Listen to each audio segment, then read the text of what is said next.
You're watching South Asia Newsline, and here are the top stories we are tracking for you on Thursday, the 13th of March. ASTRA missile hits target in successful test launch from Tejas MK1 variant. Activist accuses Pakistan of suppressing Baloch identity, calls for global support amid train attack. And Awami League leader claims ousted PM Sheikh Hasina will reclaim power.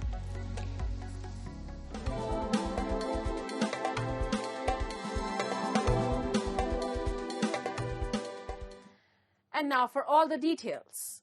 In a significant boost to India's defence capabilities, the Aeronautical Development Agency successfully conducted a test launch of the indigenously developed ASTRA beyond visual range air-to-air missile from the LCA AF MK1 prototype fighter aircraft. The test took place on March 12th off the coast of Chandipur, Odisha, and saw the missile scoring a direct hit on a flying target, meeting all mission objectives. According to the Ministry of Defence, all missile subsystems performed accurately, marking a successful demonstration of its capabilities. Developed by the Defence Research and Development Organization, the ASTRA missile can engage enemy targets over a range of 100 km. Equipped with advanced guidance and navigation systems, it boasts precision strike capabilities, enhancing the Indian Air Force's combat strength. The missile has already been inducted into the IAF arsenal.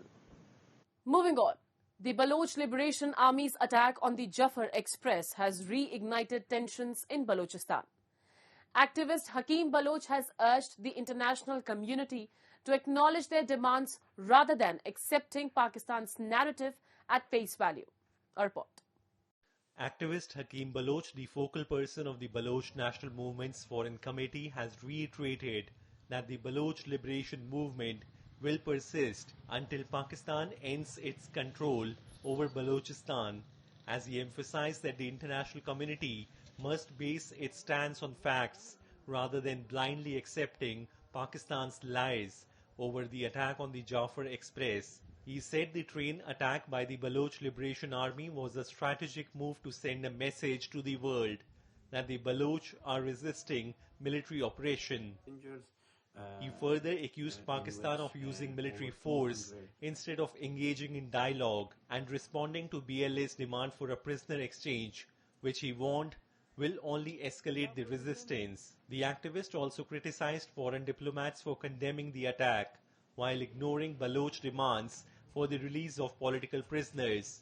I want to raise a point as well that I've seen that many international high commissioners, especially the European high commissioners, the High Commissioner of the United States and the EU Commission in Pakistan, Islamabad, has condemned the attack.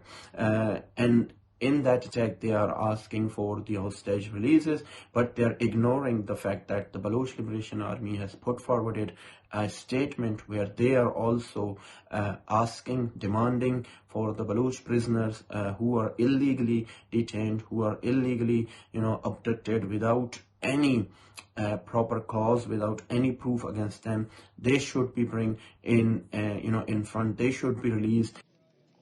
The situation remains tense in Balochistan, with ongoing clashes and heightened military activity in the region. As the conflict unfolds, the Baloch movement continues to push for international recognition of its demands.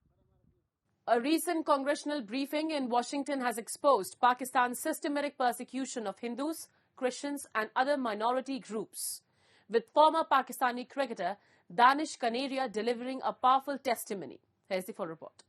A landmark congressional briefing held on Wednesday at the United States Rayburn House Office building brought global attention to the plight of Hindu and Christian minorities in Pakistan.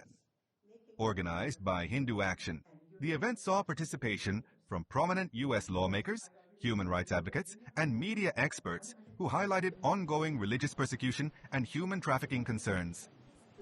During the briefing, former Pakistani cricketer Danish Kaneria, the keynote speaker, delivered a scathing criticism of Pakistan's systemic discrimination.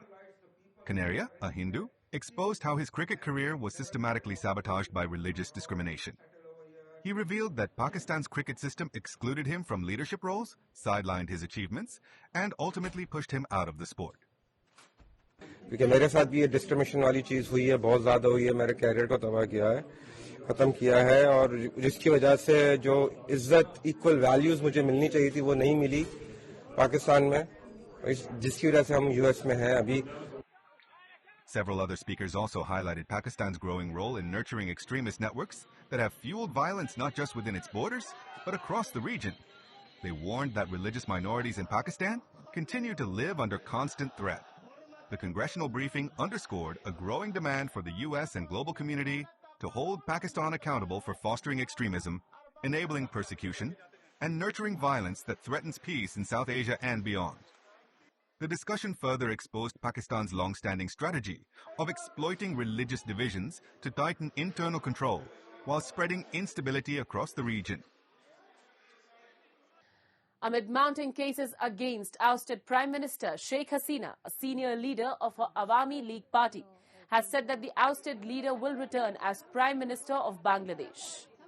Talking to ANI, Vice President of Awami League's US chapter and close aide of Hasina, Rabi Alim said she is returning as Premier of the South Asian nation, adding that the mass movement by students against Hasina was a mistake as they were manipulated. Terming the Muhammad Yunus-led interim government as pseudo-government, he said that the chief advisor needs to step down as Sheikh Hasina is returning. Lambasting the interim government and the movement against Hasina, Alim termed the uprising as terrorist uprising and said it was meticulously planned to destabilize the country. He added that the country is under direct attack and urged the international community to intervene. He also thanked the Indian government and the Indian Prime Minister Narendra Modi for facilitating Sheikh Hasina's safe passage moments before a mob ransacked her official residence in Dhaka. Bangladesh is under terrorist attack. So it is our pledge and request to the people in the global community to pass and spread this message that Prime Minister Honorable Sheikh Hasina is duly elected Prime Minister of Bangladesh and she needs to be, reinstalled. Meanwhile, ahead of the visit of the UN chief Antonio Guterres to Dhaka, Bangladesh Hindu-Buddhist Christian Unity Council has alleged violence against religious and ethnic minorities as well as indigenous peoples, which has continued unabated since August 2024. In a press release issued on Wednesday, the country's largest minority right advocacy group claimed that 92 incidents of violence targeting minorities and indigenous people occurred in the first 2 months of this year and added that since the ousting of Sheikh Hasina, there have been more than 2,000 cases of attack on minorities. Considered supporters of Hasina-led Awami League, the minorities, mostly Hindus, face the brunt of communal violence. India, which has a Hindu majority population, expressed deep concern over these developments, condemning the attacks and urging Bangladesh to take decisive action to protect its minority populations.